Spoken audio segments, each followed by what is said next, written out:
From the middle of set 2 to set 4, we've seen so many different metas, so I want to show you guys the best and worst patches of the year, as well as ranking all the sets. Here's everything that's happened in TFT in 2020. We started off halfway through set 2 in patch 10.1, where we had Blade Masters dominating the meta. From Red Buff Sivir to Blade Master Azir, people were getting torn apart from rapidly attacking units. Who else remembers the pain of Azir versus Azir mirror matchups where one Azir would get sniped off on the first soldier? Patch 10.2 saw a little bit of a shakeup when Inferno Shadow comps were mainstream. This highly flexible composition went back and forth between Shadow, Inferno, and Summoner variants, which allowed flex players to really show off. Later on, people would discover that 6 Shadow was pretty hidden OP for a long time of the set, and you completely dominated the game once you found Master Yi. This composition had so many different changes throughout set 2 as optimal items on Kindred changed almost every patch as she swapped between using attack damage and ability power items. After that, we can't forget about Ranger Wardens. Static Shiv was the name of the game, and with the crystal trait on Ashe which made her take much less damage, she did not need defensive items like carries in every other meta. The hipsters of set 2 were fans of Ezreal carry, and we had patches where a crit switch would one-shot entire teams. All in all, this comp was mainly defined by getting the 2-star Rangers and then getting a lucky Taric after a large rolldown around level 8 to really round out the comp. Other patches saw the unstoppable Berserker comps, which was forced with Olaf pretty much 1v9ing every game, while other people who forced compositions played Predators with Luden's Echo Kog'Maw. We can't forget how this was the birth of the me-pred chat meta, where people would call out their compositions at the start of the game. While during its time it wasn't that popular to type out your comp in chat, it eventually would lay the groundwork for the me mech meta in set 3. Back to flexing, we have the Sum Sin comp, which was pretty much the most iconic comp of set 2, at least amongst the top players, and it meant that you were playing any unit you could get your hands on that could deal damage, along with some tanks. You could say that this was the first composition where true flexing was developed because unlike the Shadow Inferno comp, which relied on Kindred carry, you could use any carry in Sum Sins, including Azir, Kha'Zix, Zed, and random legendaries. Other notable mentions were Ocean Mages with infinite brand ults, Lucian builds with Lights and Senna where we put Lucian in the front row, and lastly, any Singe build. As a last note about set 2, write a comment below if you were guilty of greeting mountain tiles late in the game. Set 3 started out with a bang. We saw that Riot started to experiment further with maps and attempt to make the game feel different every single time. From the artwork to champion selection, it was pretty obvious that Riot put 10 times more effort into set 3 than set 2. Set 3 started with Rebels dominating with the fast 8 Pray for Aurelion Soul strategy to hit 6 Rebels, and stuff like Demolitionist Aesol was the icing on the cake for guaranteed win. In April, we saw some major nerfs in patch 10.7, and these nerfs gave birth to comps like Mech Infiltrator and Cybernetics, both adored by people who forced comps. In fact, I'm willing to say that set 3 was by far the most friendly set for comp forcers. Me mechs were set in chat, and things like the Fish Curse were very real where you couldn't find Fizz while you were dying in stage 4. Cybernetics at the time were focused on Aurelia carry with Echo as a late game support, and things like double Infinity Edge Aurelia were super popular. The Cyber comp was rounded out with Valkyries since Misfortune and Kayle gave Blaster and Blade Master for the team. One of the more infamous comps was a Chrono Kayle or Kayle and Friends comp where you'd run Kayle with 7 other units. With galaxies like Lilac Nebula where you would start the game with a Kayle, this composition was the epitome of a 1 vs 9 build, where every unit was added just to support Kayle. You did not really get a secondary carry until you added Misfortune much later into the game, and even then, it was mainly just Kayle doing the work. After that, Darkstar snipers had some time to shine. Xerath and Shaco proved super difficult to balance as the viability of this Darkstar comp was purely based on whether these two champions were buffed or nerfed in a recent patch. Jhin was another great carry for this build as he worked really well with the Ashe buff for Sniper, which also gave Celestial for your team, and since this team had so many different high damage carries, the Celestial buff just healed your entire team throughout the game. Essentially, Shaco would carry the early game, Jhin the mid game, and then Xerath the late game. One element of set 3 was the prevalence of reroll builds. For hyper-rolling, we had Candyland with the unkillable Poppy, and Xayah reroll was essentially a 1-cost unit that 1 vs 9'd. In the later part of set 3, we had the 4-cost meta where everyone would just play every and any 4-cost to carry the game, and this included stuff like Jinx, Kayle, Wukong, and many others. Other comps that came to light were the meme names with Bang Bros, which had Master Yi carry, and E-Girls with the Syndra and Nico builds. Honorable mentions for this set were Mana Printer Sona with Chalice of Harmony giving massive amounts of mana to your team, And personally, my favorite part of set 3 was using Dango on the Little Legends map, and the Dango would essentially roll around the entire map the entire game. If anyone has footage of this, please let me know. We hit the reset button on set 3 in June with the introduction of set 3.5, and Gnar was back from set 1 and Teemo made his debut, and we also said goodbye to Kayle. However, for the first patch, none of these champions and trait changes mattered because we had the Warmogs rework, which made it give 1000 flat health. This change put us in the age of Protectors. For all of set 3.5, Protectors always had some sort of relevance. If you don't remember, Protectors gained a shield based on their maximum health after each cast, and because of the Warmogs change, the first patch, Protector Aesol was by far the strongest composition. He was unkillable, and with constant casts, he'd eventually whittle down the entire enemy team with a Warmogs and a Protector Spatula.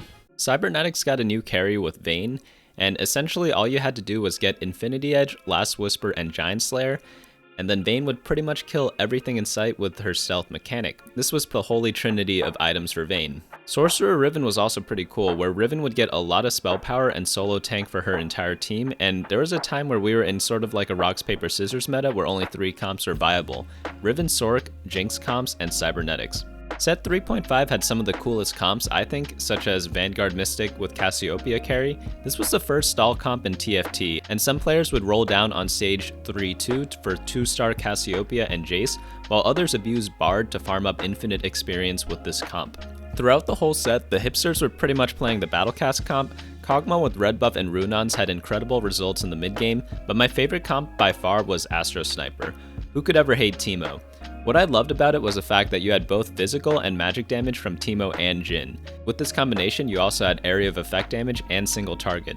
Positioning was key to take full advantage of the sniper buff, Gnar ult, and Nautilus ult. Before we say goodbye to set 3, how could we forget about the meme comps such as Space Pirates and Barbecue Rumble? I probably had the most fun playing TFT ever playing Barbecue Rumble, especially on the Dwarf planet where he could hit the back line. Other things that happened during set 3 were the TFT World Championships, where we had a 16-year-old double 61 outclass every opponent.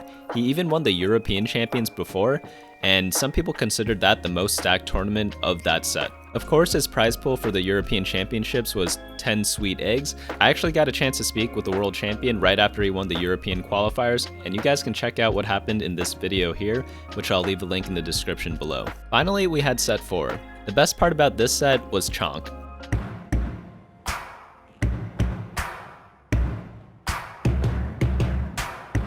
After that, the artwork was even more gorgeous than set 3 with the new maps and champions. As for the gameplay, we had the Chosen mechanic, which I personally don't like. I like the idea of Chosen, but having a free upgraded unit seems to be a bit much. I would have much preferred to see this mechanic if it gave the bonus stats and trades like it does now, but only give one copy of the unupgraded champion. After set 3, which lasted around 6 months if you include set 3.5, there's definitely a lot of burnout, especially among the high level players. This made the public beta environment for set 4 highly played. The consequences of this was a very fast meta discovery in the beginning of the set. Typically, it takes a few weeks for a set to develop a meta, but for set 4, it was full throttle right from the get-go. We started out with Ashe Brawler Elderwoods being already optimized in the first week, and almost any combination of tanks for Ashe worked. Random Cultist Dust builds were really strong too, and this comp stayed relevant through the entirety of set 4. I suspect this is due to the strength of Cultists in the early game. Much like set 3, Vanguard Mystics were still a thing. Ironically, with the Ahri carry instead of Cassiopeia, it went from a stall comp to a burst comp where Ahri would just wipe out an entire team with one ultimate. For set 4, we really didn't see any hyper roll builds. I suspect this is mainly due to the player damage changes, which eventually made that playstyle obsolete. However, we still saw reroll comps, with slow rolling instead being the preferred method. Moonlights were probably the best trait for that, starting with Aphelios. Guardian Angel, Rageblade, and any third item on Aphelios allowed him to have huge last stands against any team. These fights have got to be some of the most fun fights to watch. Later on, Moonlight players would use Diana almost every time you got a Moonlight Chosen, which had a 4-star assassin tanking everything while dealing massive amounts of damage to the backline. After a while we had War Week, when Divine Warwick was using static shivs to essentially wipe out entire teams in seconds, and this brings me to one major point about set 4 about something I really didn't like, and that is the abundance of beat patches needed to fix absolutely broken compositions. I'm pretty sure in half the set, we've had more than 3 players going for the same comp every single game. After the Warwick craze, we had Enlightened Talon builds where 3 to 4 players were forcing Talon Morgana. Lots of swords for Talon, and a Morelos for Morgana meant pretty much an automatic top 4 with a high chance of getting first place. It wasn't until people figured out how to counter Talon with ZZ Rot Portal and a few nerfs to Talon until we started seeing other compositions. Ninjas, which were pretty quiet throughout the whole set, finally made a big splash towards the end when Zed got a buff randomly. 3-item Zed combined with Zeke's Herald with either Shade or Spirit allowed him to shred through entire teams while staying safe with the Shade anti-targeting. The hipster comp of set 4 is definitely Warlords. They were employed by very few players, and while it was never the best comp, it almost always succeeded with good starting points. The meme comps of set 4 is easily 6 Fortune, too many comebacks and laughs were had, games were won or lost based on, well, fortune. To finish off the set, we just had legendaries dominate everything, but I'll point out some honorable mentions to Duelists, Mage comps, and Sharpshooters. Sharpies were probably my favorite comp of the set, even though they never really had a time to truly shine. We leave 2020 in one of the more balanced patches, and I'm sure there will be a ton of new strategies that people discover with the longer patch timeline. Set 4.5 goes live on patch 11.2, which is in the later part of January. Overall, I rate this year 6 out of 10. Was not a fan of set 2 because of the boring champion abilities, which is a shame because it was known to be the most balanced set. But I mean, like Rek'Sai, Kindred, and Volibear, all of their abilities essentially were just enhanced auto attacks, which was kind of boring to me. I wasn't a fan of set 3 because of the Galaxy mechanic, because it gave the player who just played more a much bigger advantage over a player who might be better but played less. For example, with each map, a casual player would be playing the map for the first or second time, where the player who just played a ton of games already would have had full plans laid out for each map since it was their 10th time playing it on the patch. This made it essential to play every day in order to keep up with the best players. I will say that set 3 was much better than set 2 because they had really cool champions such as Teemo and Gnar, and that's what saved the set for me. Set 4, I have to say I was a little troubled with the Chosen mechanic. I'm just not a fan of getting a 2-star 4 cost being considered good for the game.